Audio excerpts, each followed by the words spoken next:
Hero to some, hated by others. That's called doing your job. Well, I'm pissed the soda tax failed. Lindsay was behind that. Who needs more taxes? Taxes already go to soda, a $4 billion a year subsidy for corn syrup. That's why soda's so cheap.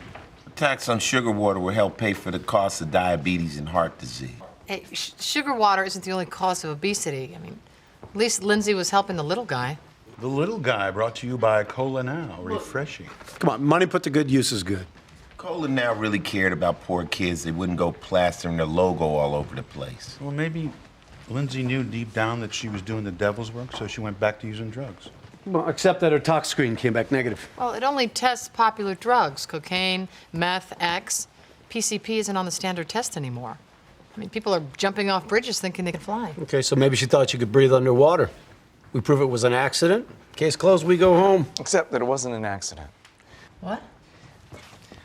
Lindsay Elding was poisoned. By who? The Smurfs?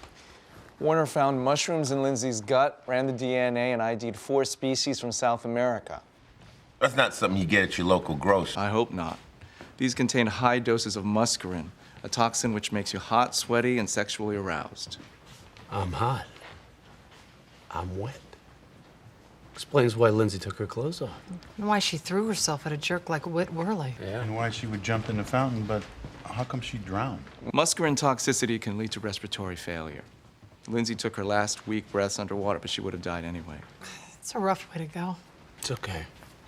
So one of Lindsay's enemies slipped her a deadly cocktail of shrooms. When? They were in her jejunum. Dial back the digestive clock, and that puts you right about dinner time. Okay. Her calendar says she was at a fundraiser at a place called Wishing Time. They were giving out free jungle gems.